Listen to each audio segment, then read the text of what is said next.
record and then also make things anonymous before you share them. So we'll be doing that with our content. Any questions that come up, we encourage you to put those in the chat. We are also joined by our wonderful colleague, Brian, who is our technical training specialist, and he will be with us in the chat as well if there's something that we happen to miss. But you can always feel free to put things in the chat, use the reaction buttons. Hopefully we'll get an opportunity to play around with some of the features. And yeah, we're going to do a little bit of a blend of sort of the world that Bonnie and I come from, which is engagement in general in our organizational culture and how teams can work really well together, and then transfer that into the virtual space. And then we'll get really tactical with some of the major platforms. As I mentioned, we'll be looking at Zoom and Teams and Media Space a little bit later. So we'll have a little chance to practice, and it should be great. And we'll be done. We'll be done in just about an hour. So let's go ahead and we'll get started. So let me share the screen.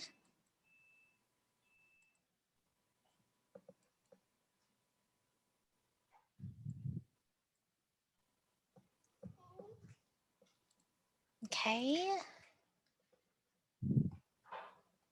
I think that is it.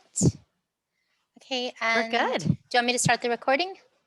I just started it. Oh, so thank we're good. you. Yeah. Normally it says it's being recorded. Sometimes it says it a little later after you press it. Oh, that's right. Yeah, I haven't noticed that recently. Okay. Just another Zoom feature that kind of comes and goes intermittently. Yeah.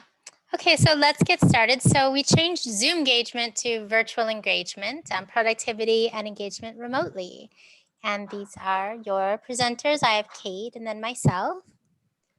And we're going to be going over the new mindset, kind of that, how we kind of had to do that shift in our thinking about when we have presentations, have meetings. And this can even go over into like your one-on-ones with your employees. A lot of people did their performance discussions virtually. And then how to have those virtual meetings, some tips. And then we're going to look at Zooms and Teams and some features on both of those. And then we're going to touch quickly on Media Space, and we will point you in the direction for more information. And there's some really great videos already. And then how we can help at EOD. So we have our new mindset. And one of the things that we realized when the pandemic first started, when we were first told, we're going to be working remotely now, we needed to change how we were doing things. And things that worked in person don't necessarily translate into remotely. When we do a course that we have called, there's Communication for Leadership Success, or the Art of Communication, is the majority of what we are communicating to someone, the majority of that meaning is nonverbal and our paraverbal in kind of our body language and how we say things. 55% is just our body language. So when we're being remote, and if maybe we're not on video, even if we are on video, you're only really seeing me from the shoulders up. You're not seeing my whole body language. And the whole concept of Zoom gloom, just kind of that's staring at the screen all day. A lot of us now, we don't want to be on camera. So not everything is going to work how it used to work. But we still want to have people engaged. And when people aren't engaged, then they're not going to be as productive. And we have it's just a different format, but that same goal. We want to make sure that we're engaging people in a way that they still feel part of things. They still feel included. They still feel that they're valued and people have a voice in the conversation. People feel part of that meeting. We might not be in the same room. And for some of us, I know for myself that it's kind of hard, especially when you do things like a brainstorming session. Sometimes that doesn't feel the same. We've had a retreat virtually. We're going to have another retreat. And it doesn't really feel the same, but we still want to keep everyone engaged.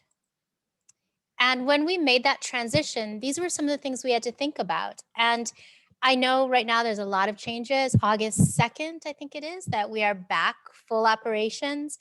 So I know a lot of departments are now deciding, okay, so how is this going to work? Or how are we going to have some people, we're going to have a hybrid schedule?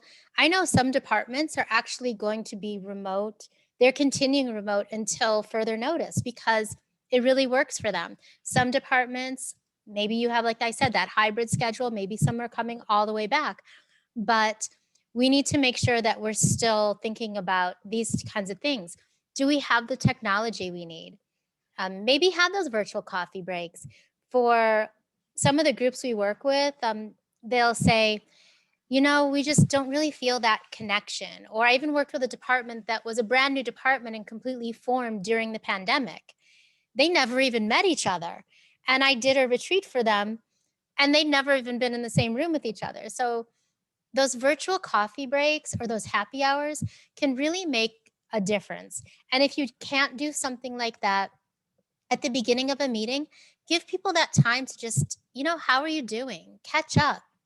Just make sure everyone, how you would normally when you would meet back in the conference room or wherever you had your meetings or your huddles, how you would have maybe that chit chat beforehand and just see how everyone like gauge the kind of the feeling of everyone. Is everyone's like stressed out?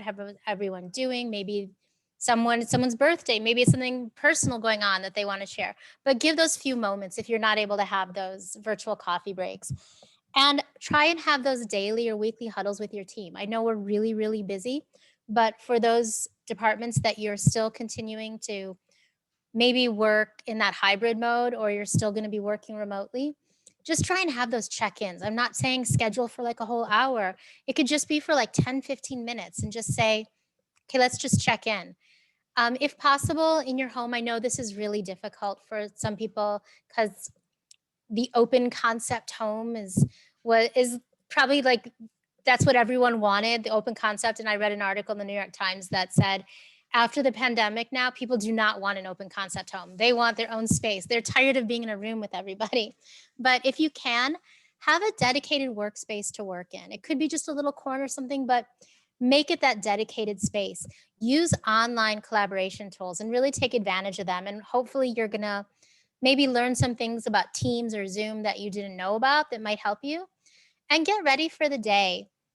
I am the first one to admit the first couple, maybe the first week or two of working remotely, maybe I really said, oh my gosh, I can go to work in like my leggings and I can be like in my jammies and no one sees me.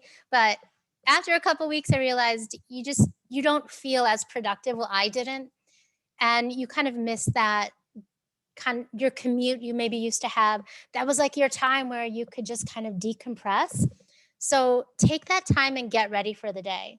And also respect your coworkers' boundaries.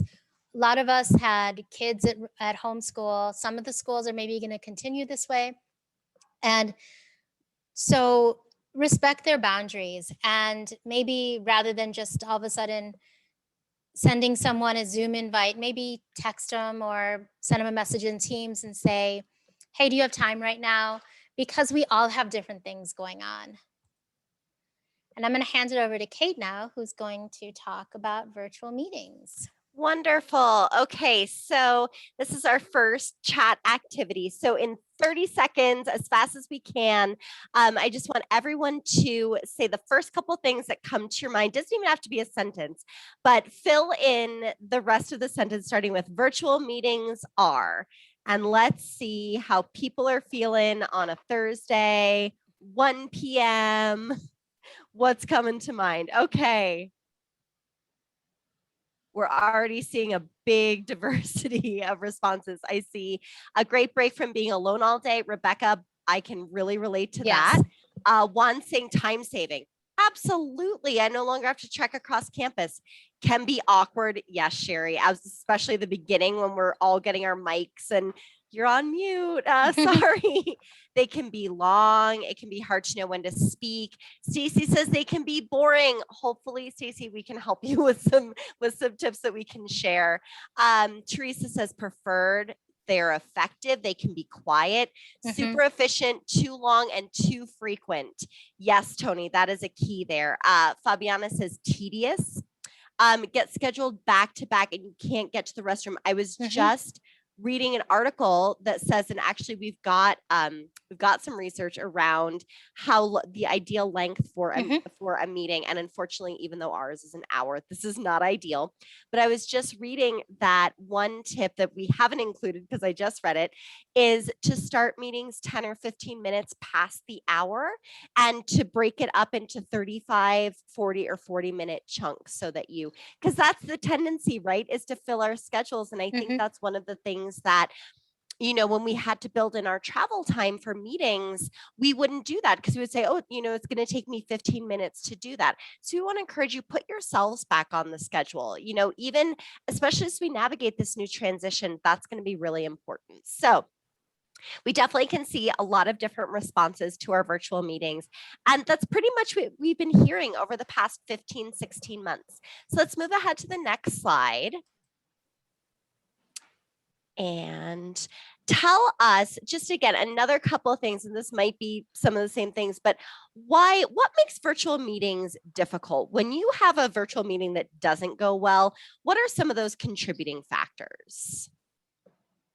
Okay, good vote. Technical issues is a big one. Yes. In fact, Teresa, I had to quickly email my team from my phone yesterday because Comcast was having issues in our area. Rebecca says a low energy speaker, people unmuting and sort of talking on top of one another, background noises. I've got my swamp cooler, so if you see me adjusting my microphone, I'm trying to make that not so disruptive.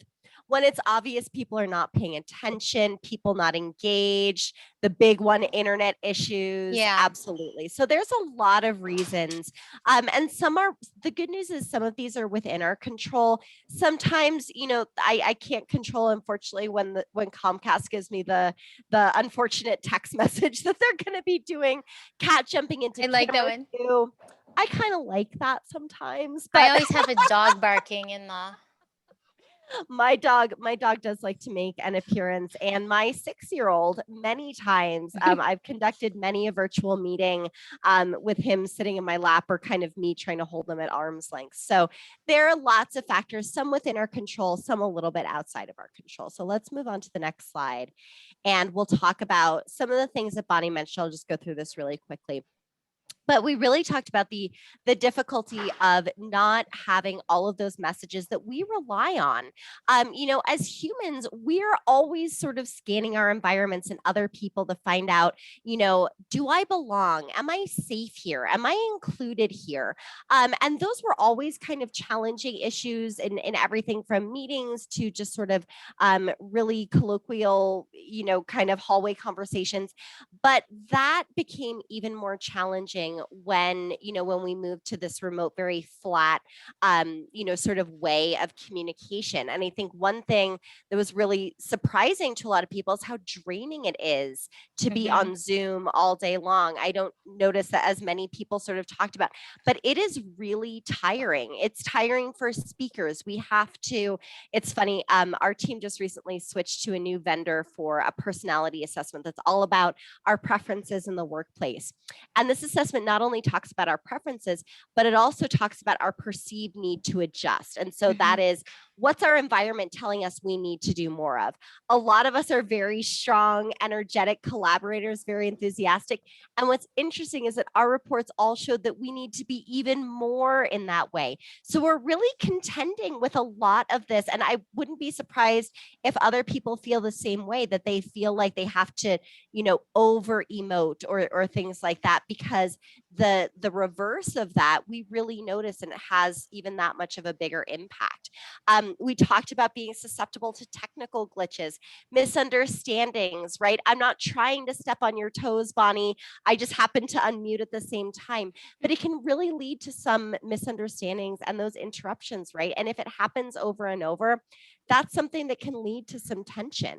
And there's also a lot of research that indicates that virtual meeting attendees get less information than if they were face-to-face. And how easy is it? And I'll be the first to admit, again, I'll do this too sometimes, is that I'll get a notification on my phone and I'm in a meeting and I'll glance down. And when you're not fully visible, these are some of the things that can pull away from that. So let's move to the next slide. So there are some definite challenges, of course, but we have a lot that's within our control. And so some of the things that we found to be really helpful, and not just us, but the whole body of research that's really come out, about virtual meetings and engagement, really indicates some of these things that seem like so obvious, but they're good to get repeated, right? So the first is to really make your intentions clear. We talked a little bit in the beginning about the power of mindsets. In organizational development, we talk about this so much, right? So when you're going into a meeting, when you're working with your team, or if you're facilitating a meeting, it's so important to go in with the mindset that you can facilitate this efficiently and productively. That will actually shape how you run the meeting. I know it sounds a little bit, almost too good to be true, or a little bit like that just sounds really in my head. Does that really have real world impacts? But I want you all to really try to think about a time where your mindset shaped the way that you said something or the way that you perceive something. We have a tendency to think that our mindsets are just sort of very self-contained and that they don't have big impacts, but they do. They have huge impacts. And so just that one shift can be very powerful in how we actually engage others. Use an agenda and try and send it out before the meeting. This is one of the things that can, especially if you're committed to having shorter meetings and staying on track, this is one of the top tools to help you just maximize all of that time. It also sends a message to the folks on your meeting that, hey, this meeting is important to me, and also your time is valuable, and your time is valuable and important to me. And that's another really important signal. It's one of those actions that we can take that actually says a lot about our mindset. Maintain your attendees' interest and involvement. So in just a few slides, we'll get into some ways that we can do this with some features in Zoom and in Teams. But this is something that, even if you don't, and they're all different types of speakers, and every single type of speaker can be very engaging. A lot of this comes down to being curious. Are you curious? And are you yourself engaged in the content and in the meeting? It doesn't take, I'm a naturally expressive and enthusiastic speaker. That's one of my strengths. It comes very easily to me. But I've worked with speakers who have a very different style than I do. And what set them apart was their authentic curiosity in what other people were thinking and feeling. Don't be afraid to ask those questions. Now more than ever, it's essential that we create that space, because it's way too easy to have people just feel silenced in meetings and to have, cameras off. But even if cameras are off and microphones are off, we can use the chat, we can use other features. So this is a moment to be curious and inject a little innovation that maybe you haven't tried. So that's what the feedback tools in the chat are about. And then try to bake in a little bit of time at the end of the meeting to clarify expectations and an action plan. You can do this in so many different ways. At the close of some of our meetings, we'll close with one word that sums up how we feel and an action item, something that's a takeaway. Humans tend to remember the beginnings of things and the ends of things. Mhm. Goes for conversations, goes for meetings. So try and make that a moment that people will really grab onto. It'll make your meetings more memorable, and it really gives people a tangible takeaway that will be helpful. If you're not in a noisy area, try not to mute yourself. This is sometimes difficult, I know. And I'll, again, be the first to admit, sometimes I am multitasking and eating my snack, or I need to grab my coffee. But if it's a smaller group of people, we've been in these big sessions all week where sometimes it's just not feasible to have everybody off of mute. But if you're in a session with your team, or especially, with just one or two other people, keep it conversational. In real life, we don't have mute buttons. I know sometimes I would wish for that, especially with my two young kids, sometimes my dog, but that will really help us to really recreate that collaborative feeling, and using video if possible. Now, video is kind of a difficult topic. There's so many reasons that somebody might not be comfortable, using video, but that's why, when we host meetings, when we're working with our teams, we want to create that psychological safety. We want to create that environment where people feel empowered and safe to make that choice. And hopefully sometimes that choice is to show our faces, and not to shy away, even if it's a difficult conversation, because, sometimes that tendency to just click off that button, that's really strong. Sometimes we are tired. Sometimes, we're at capacity, and sometimes it's just a lot on our eyes and it's a lot cognitively. But creating that space where we have that choice, but also when people are engaged, when they're interested, I think that's when we want to show our faces. And just even sometimes to say, if you are comfortable, I would love to see all of your faces. Sometimes extending that invitation can really go a long way. So let's go to the next slide. Okay. And what Kate didn't mention, we have at the end of our meetings where we have like, what's a word? But at our beginning of our meeting, we also gauge how everyone is feeling. We have like 9, is it 9? It's 9 cat faces. 9 different cat faces. And which cat are you today? And it just kind of like sets that tone and makes everyone a lot more relaxed. Yeah. And you can do, some teams do like, what's your internal weather like today? Or, where's your brain? There's so many different, just small things that we maybe didn't do in our face-to-face meetings, but there's so many opportunities to do it now. And yeah, it feels a little bit different. For me, I struggled with, gosh, I'm used to having, like fun meetings, but this is my workplace. I want to feel sometimes a little bit more formal. It's a transition, and find out what works for your team, right? This is not a one size fits all approach. This is about knowing ourselves and knowing our teams and seeing what's really going to work for them. All right, so for those of us who are in the role of leading teams, these are some questions that are really a good, simple checklist just to kind of stay in touch with, what are your team needs? And especially as we transition back, and again, some places may be hybrid, some may be fully remote, some may be back in the office, but these are still good things to keep in mind. I think this has all taught us who knows what is going to happen in the future. And these are some ways that we can be prepared for, if there is a next time. So questions like, does everyone have the technology they need to be successful?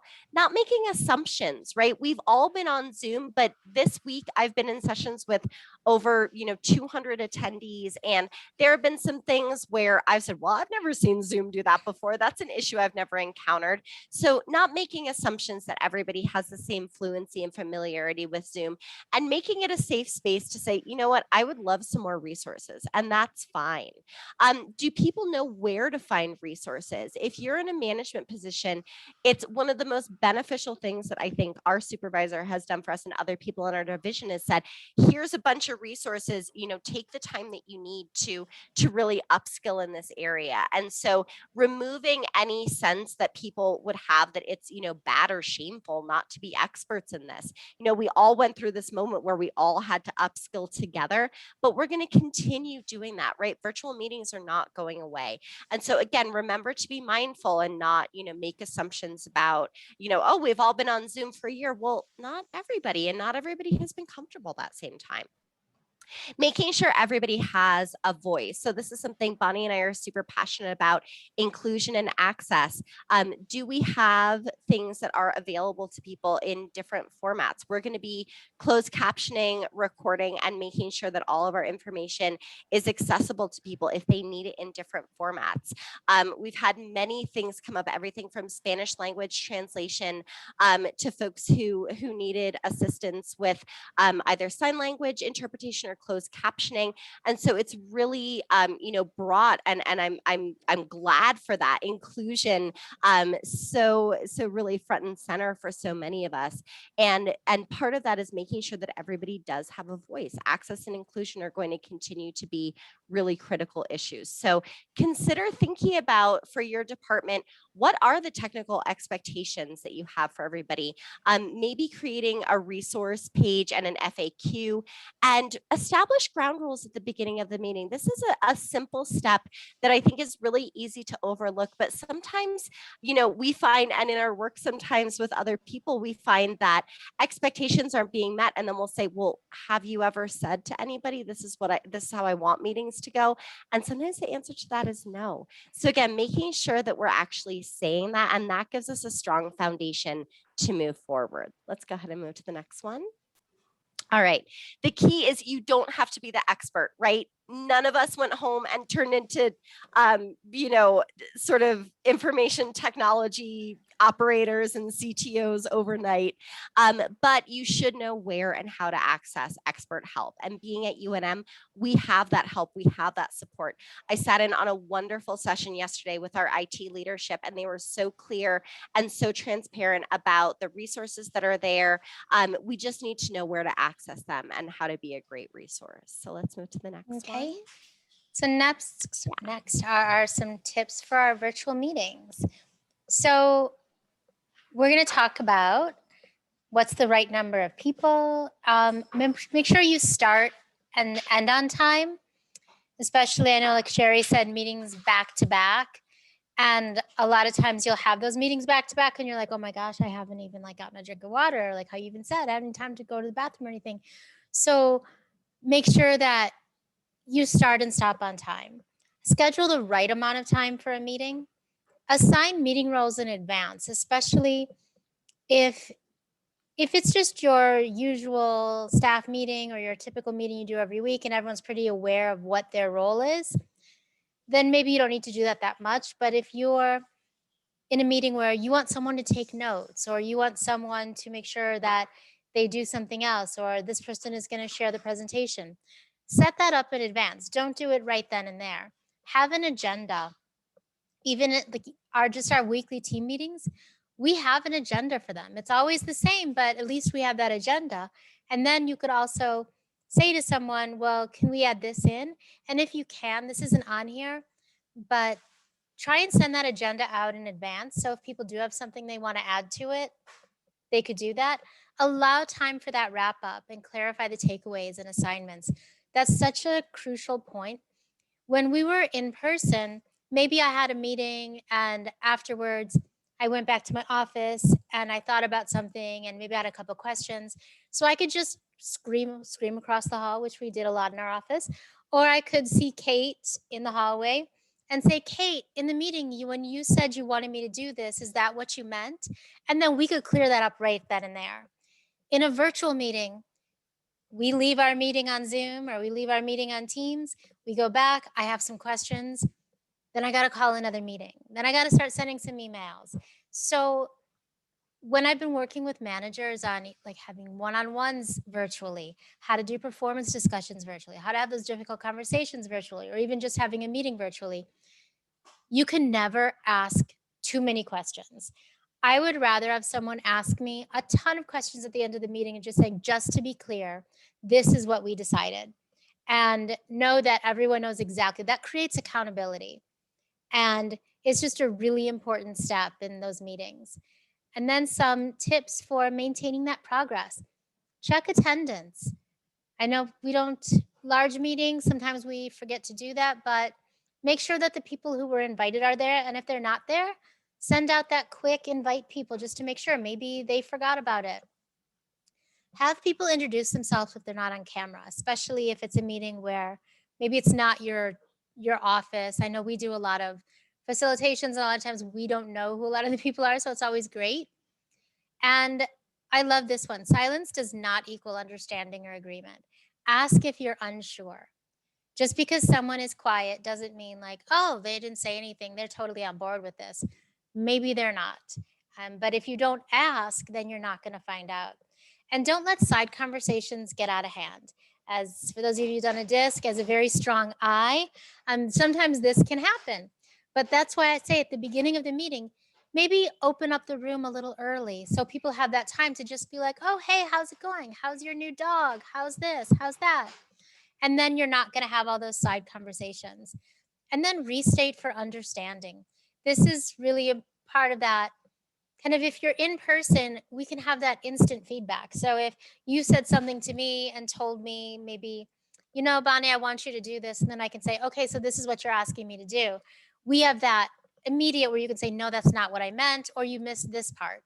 When we are remote, maybe other things are going on in the background. Maybe my daughter is in homeschool and I'm paying attention to her and I'm paying attention to you at the same time. So that restate for understanding can offer that instant feedback that we're missing being in person. Make those assignments and establish next steps. So especially when you're virtual, when you have that clarifying, okay, so you're going to do this by this date and we're going to check in and here's our next step. Because you don't have that luxury of being able to just see someone in the hallway or see them, let's go across to their office. You need to make sure, get all the information and get everything you need so you don't have to create the next meeting and the next meeting and then follow up with emails. And then some tips for leveraging technology. Use video when possible, but like Kate said, there's a really great study that came out of Stanford about Zoom gloom. And being on camera all day long can be so exhausting.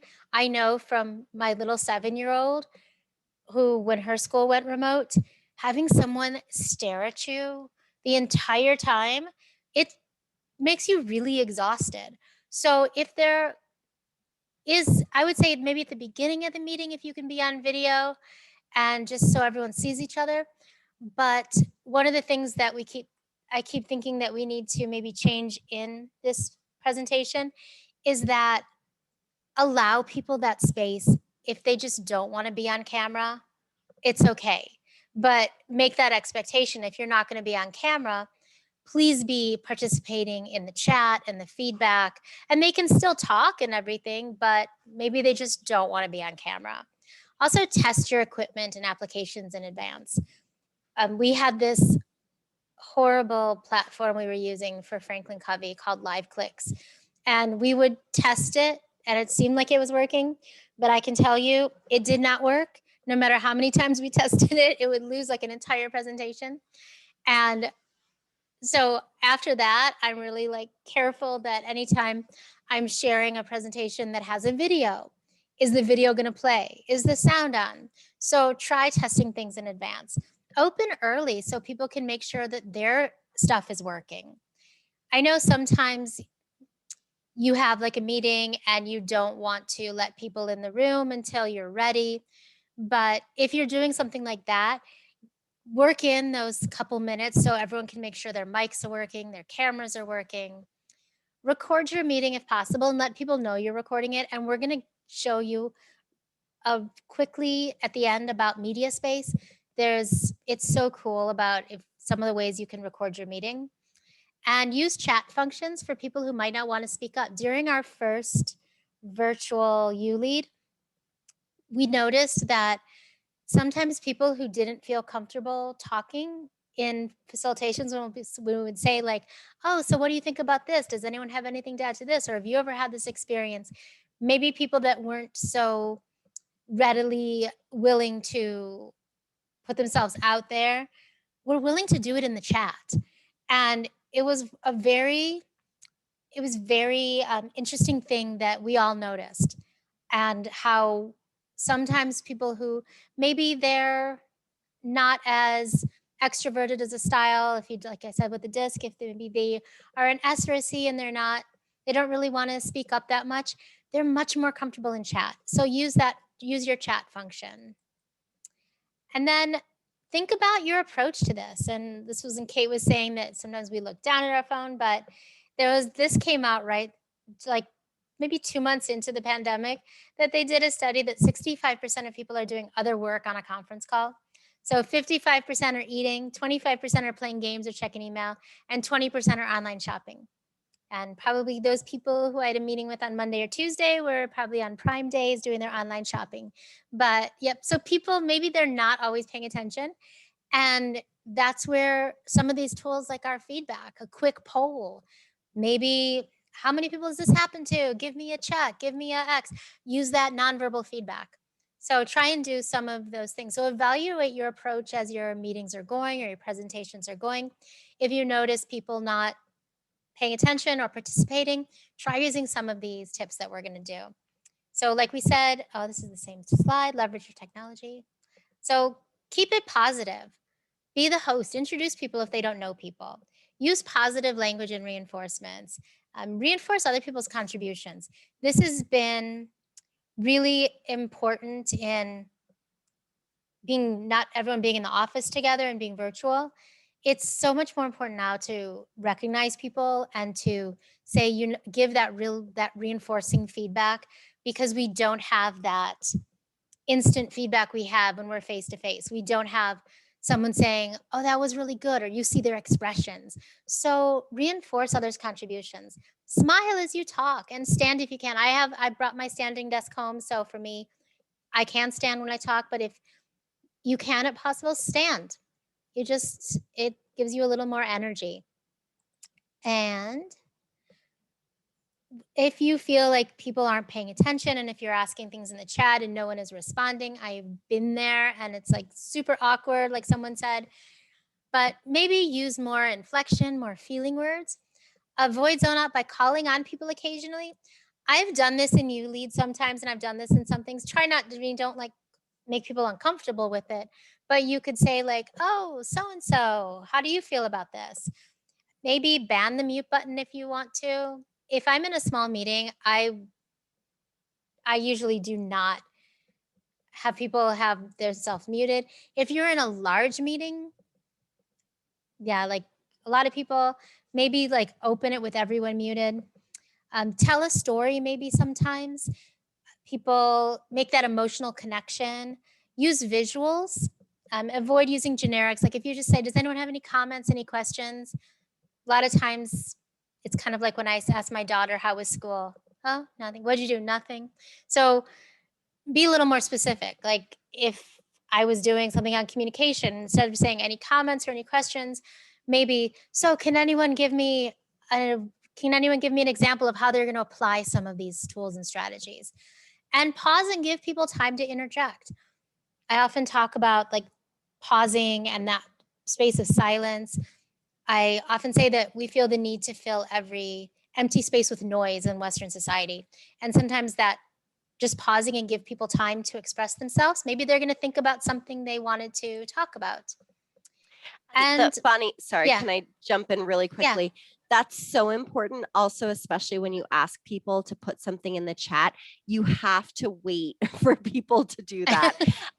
Because in some, like in Teams, we can see, people are so and so is typing, or we're used to seeing it on our phone. And when we don't see it in Zoom in chat, it can feel like, okay, well, I guess I'll just move on. But it's often that we can't see that they're typing, and then you may have a bunch of comments or questions that come in all at once. So leave that time and get comfy with silence. As Bonnie said, it is not easy. I want to fill it all the time. If you feel like you need to, have a little bit more of your content that you're talking about and encouraging people to talk in the chat. So much of, I think, what is really effective is just making feel welcome, making people feel like we really value your opinion. And also good job, as Bonnie was talking about, doing like a quick little poll or using reaction buttons.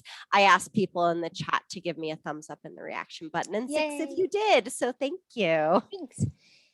So this and Giovanna, just a second. Giovanna's saying, yeah, that's frustrating because you end up deleting your response when you move on, right? And when we're thinking about engaging people, we want to make sure that we stay away from that. Definitely. Yep. Okay. Thank you. And I kind of touched on this before, but 55% of communication is body language. So when you're communicating virtually, I mean, if you think about it, only 7% of the actual words we're using. So you really need to keep these things in mind and remember that someone, if they don't have their camera on, or if you don't have your camera on, they're not going to see you. So how can you really make sure you're getting your message across? And I'm going to hand it over to Kate with some of the research that's been done. So in no way are we saying that you can't have a good or a beneficial meeting if it's bigger than 6 people.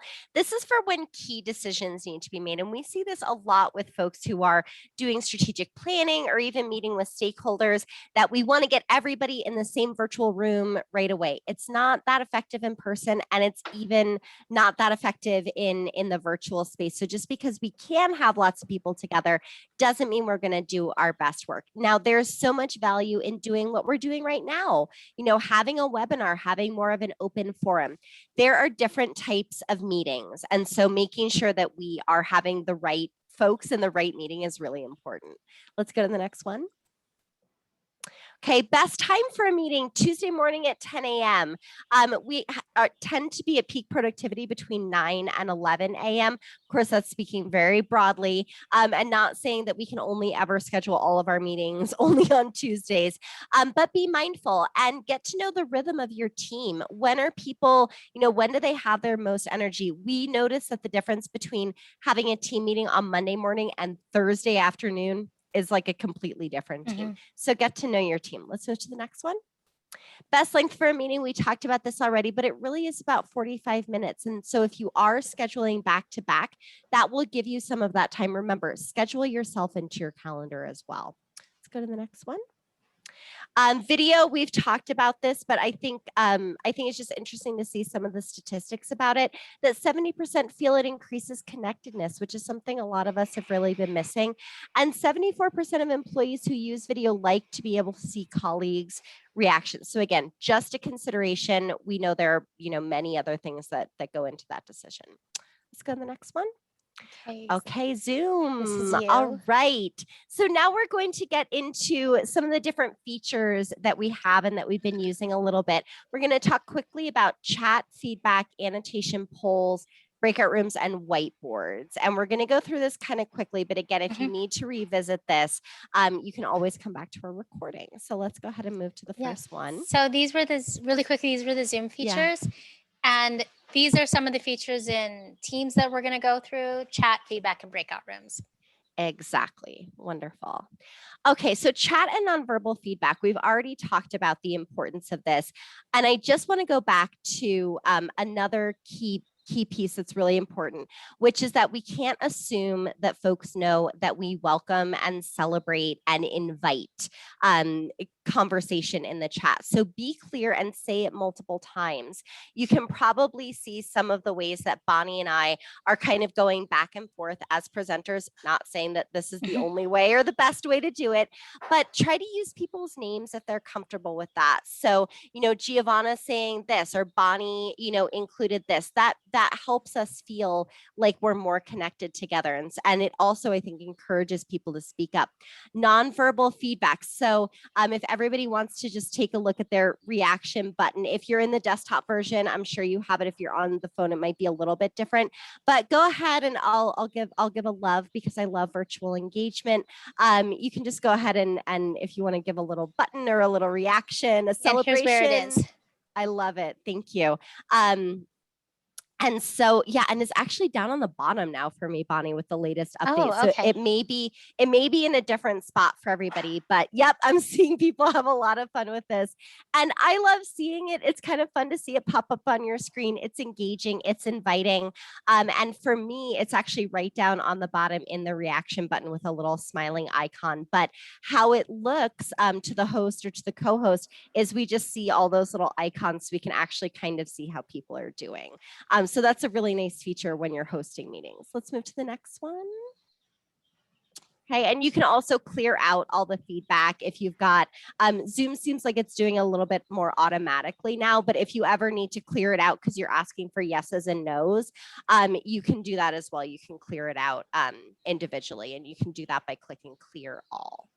Yes, and one of the cool things is it tells you, if you say how many do this and how many, like, give me a yes, it gives you like the count of how many yeses and how many nos, which is cool. Yep. So if you want to say, if you're going away for the weekend or you're staying home, give me a heart or give me a thumbs up. And then you can kind of take those informal polls in addition to doing formal polling. This is a wonderful way to increase engagement as well. It's useful to create either single choice or multiple choice polling questions for your meetings. And these can be about the topic of the meeting, or they can just be little ones that you interject to say, do you like to go on vacation in the mountains or to the beach? Just these little moments that help people stay engaged. Consider and again, these are not features that we necessarily needed to have in our in-person meetings, but they go a long way in the virtual meetings. So you can launch the poll during your meeting and gather responses for attendees. You can set the polls to be anonymous. Bonnie and I kind of recommend this because it increases participation. And you can also download a report of the poll at the end of the meeting. So let's look at how we set this up. So this would be after you've scheduled your meeting. How you do this is you would schedule your meeting, and if you want to, set up your polls a day in advance, you can do that. But it's best to do this before the start of the meeting. So what you would do is after you schedule the meeting, at the bottom of the page with that little yellow arrow is going to say add for the polls. So it's going to show any polls you've already created, and then you can also create a new poll. So let's go ahead and move to the next slide. And then you just build your poll. So you add your title. You want to check that little box if you want to keep it anonymous. And then you can see you can either add single choice or multiple choice. And you can do as many questions as you want. And I don't think there's a limit to how many. No, if there is a limit, we haven't gotten to it. And then, so now once you start your meeting and you're ready to launch your poll, and sometimes it's a great way to start a meeting, end a meeting, but whenever you're ready to do this, all you do is click on, and if you're with us in the browser and you're just scrolling on the bottom, you can see the polls button, and you just click on that to launch your poll, and that'll get you started. Okay, and then this is what it'll show. You'll click launch polling. How much do we love polls? I mean, multiple choice. I could never choose between a lot and a little. And your poll will be broadcast to all the members, so everybody will see it. And then click end polling, and it'll launch the results to everybody. So let's go ahead and look at that. Okay. Next up is, annotation. And that's with Bonnie. So we use this a lot. So this one, people can draw on the screen. They can add text. Sometimes, like, for example, for that one, we said virtual meetings are, and then we'd have people type it on the screen. Yeah, so Kate's doing little stamps right now. And remember, as a host, you need to clear all drawings. So when you go to your annotate, you'll get clear all drawings, or else they last on every single slide. I think that's like one of our mantras from having Zoom meetings all the time, because all of a sudden we're like, wait, why is that little star like on every slide? So that's annotation. It's great. You can highlight things, and there's just a lot of different things. You can control the text size, and you can spotlight something. It's just a really great feature that people, they feel like they're part of it because they're actually drawing on the screen. And then breakout rooms. Breakout rooms can be really useful. You can split your meeting into different sessions. You can manually or automatically assign. You can go in and out of rooms to monitor. You can broadcast message, and people can use a whiteboard to collect their feedback. So the way you do it is you click on breakout rooms. Then you can say how many rooms you want, if you want to automatically assign it or manually assign it. And you can add up to 50 rooms. And when you're ready, you click open, you click add rooms, but then when you're ready, you click open all rooms. And in the options, you can have how long do you want the countdown before closing. You can broadcast a message and say, okay, everyone, come back, and it'll automatically bring them back after 60 seconds. You can allow them to return back and forth anytime, and you could choose just to move them in automatically, and you can set the timer for them.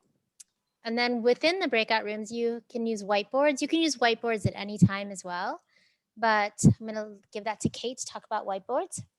Okay, fantastic. And I just put another prompt in the chat. So I know, I see them. The heart reaction button if you've ever used a breakout room or been in one. Whiteboards. So one of the things that we miss, I think, the most about facilitating in person is that we don't have giant sheets of paper or, giant actual whiteboards to draw on with our dry erase markers. Well, there's a virtual version of that. So in every meeting, you have the ability to bring up a whiteboard. So how you do that is you click share, just like you're going to share your screen, and then see where the yellow arrow is. It's going to bring up a whiteboard as an option for you. Okay. So And when that whiteboard is open, you'll have access to all the annotation tools, and you can see them. They're a little tiny right here. So you can put in text. We do this with brainstorming, mind mapping, just getting those ideas out into a shared space. And you can also add additional whiteboards by adding them down at the bottom and scroll between them. You can also save them at the end if you want to. So that's a wonderful way to collaborate in the virtual space. Okay. So to the next one. And for the sake of time, I'm going to skip this one. Yes, that sounds great. So I'm going to quickly talk about Teams now that we are on Microsoft campus. And so you can create a meeting. I'm not going to go through everything in Teams because there's so much and there's really great resources, but you have that little meet button and you can create a meeting by clicking on that in Teams, or you can schedule it through Outlook, which is really cool. And when you do that, you can choose the computer audio, you can test your microphone, you can say use the room audio, and you click join now. And here you can view your participants, chat, you'll have the conversation going on. And then the next one next with the little guy with the hand, that is your nonverbal feedback. So I'll also here, you could invite people to join. You can click on, that's actually a thing you would click on, and you can start putting in PBs. It'll send them invitations within Teams, and then they can quickly join your meeting. You have all this nonverbal feedback. You have the thumbs up, heart, clapping, smiley, and nonverbal feedback is just a really great thing to use. Some of the other actions you have, you can do meeting notes. There's some really funny views you can do. And like you can do one where everyone is at a table. You can do one where everyone is in a fishbowl, but it changes it for the whole meeting. And I did that one time in a meeting where it showed everyone at like the Coliseum, and all of a sudden everyone is in there. So I'm just letting you know that it does change it for the entire meeting. Everyone sees that. Lots of great background effects. You can also turn on your recording from here. And one of the coolest things that I saw in Teams is you can turn on live captions. And it was pretty correct. I was in a meeting with Brian and Kevin, and I turned on the live captions to see how accurate that was. It was pretty correct. I'll just say that. So, and when you record a meeting, I'll show you where you find it in Teams. They also have breakout rooms in Teams. So this one, you can select the amount of rooms you want to create. You can do it automatically. You can do it manually. And then in recording in Teams, so when you click that recording and you're done with your recording, once you close the meeting, you're going to see this, and it's really great. It says it will have your meeting recorded. Also, you can download your attendance report right from there. Whoa, sorry about that. You can download your attendance report right from there, so you can see exactly who was there, because I have to do a lot of times when I do programs, they'll say, can you send me who was there? And you have to go through reports in Zoom and find out all these things. This is a lot easier. And this is how, when you record your session in Zoom, you'll do that beforehand. You can set up how you want to record it, and you can choose to have a separate audio file for each participant. If you want to have your video during the screen, so if you want to have your little box right there, place video next to the shared screen content, you can do that. You can not have it if you want. So here is, I don't know how many people have used MediaSpace, but it's MediaSpace. Let's ask. Give us a reaction. Yeah, give us a reaction if you use MediaSpace. Any reaction button. Any reaction. Okay. Seeing 1, 2, 3. Couple people, 5. Yep. Great. 6. I am not the expert by any means on MediaSpace, but I've used it a bunch in the last since we learned about it, I've used it a lot. But you will access it by going to mediaspace.unm.edu. And then you're going to click on that My Media, and you'll sign in with your NetID. And what was really interesting is any Zoom session you've ever recorded is there. So there's also some really great videos like this one, how to use the Kaltura video editor, really helpful. Once you're in there, so everything I've ever done was in there. And I'm like, wait, this looks so cool. You can edit it where you can change the title of something. Also, when you edit it, you can change, when you click on edit it, it will bring up this screen. You can add tags to it. You can add descriptions.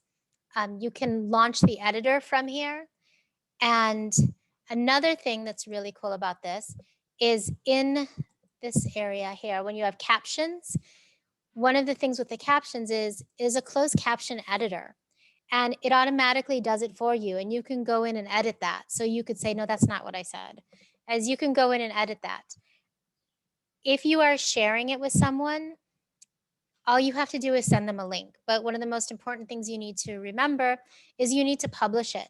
So in Media Space, you can make it private, so only you have access to it, or unlisted that anyone with the link can access it. You can also create collaborators. You can change your thumbnail. You can, in the editor, we've actually had to use the editor before. Sometimes we'll have a Zoom session that we recorded for someone and then we forget we're recording and then we go into a team meeting right after and it's like they don't need to see our team meeting. So editor is super easy to use. And once you have that, when you click that unlisted, you'll click on the share and it will give you, you can embed the video, you can download it, you can send someone the link, and they just go right to MediaSpace. It is super easy on the mediaspace.unm.edu. Tons of videos on how to use this. I've been using it a lot with internal medicine, and you can create channels as well.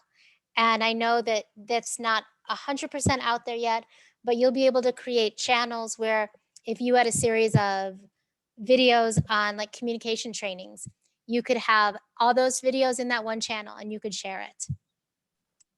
We will probably create a staff success channel. Yes.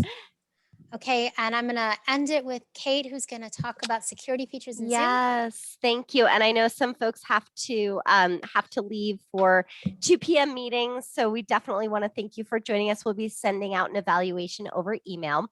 But just a couple of things that are new in Zoom right before we finish and end for questions are some of the things, as we all know, Zoom bombing and people who join Zoom meetings where they haven't been invited. Those are things that are happening kind of more and more. And so UNM has created a really robust response to that. So some things that you can always do to keep your meeting safe and secure are you can enable a waiting room and a password. That means you have control over who gets into your meeting. Another thing that's a great resource that we really utilized for staff success days is the ability to require registration. So all of you who are in this session clicked on our registration link, and it's really easy to do that. And you can probably see it up on the screen where you're able to go in and just click the require registration button when you're setting up your meeting. And that will generate a link that then you can share with other people. You can put out on a website or in an email, anything like that. And then only people who have pre-registered for that meeting, and that'll give you a list. There's just a lot of great reasons to want to do that. Finally, another thing that you can do is you can restrict folks who are able to register to the meeting to UNM email addresses. And that was something we were a little concerned about because we've got all of our wonderful campus colleagues with salud.unm email addresses, but that is inclusive of salud email addresses. And knock on wood, but we haven't encountered any issues so far. So these are just some of the things to keep in mind that you may see some new things coming up intermittently, and that's to keep our meetings safe and secure. So let's move to, I think that's it. Wonderful. Right at 2 p.m. I'm able to stay on for another couple of minutes if folks have questions, and I will send out an evaluation so you can let us know what worked and what didn't. And if you're still with us, we would love to know in the chat if there's something that you're going to take away from this meeting today and give a try. And thank you so much for being with us today. Yeah, thank you so much. Wonderful. Thanks, everyone.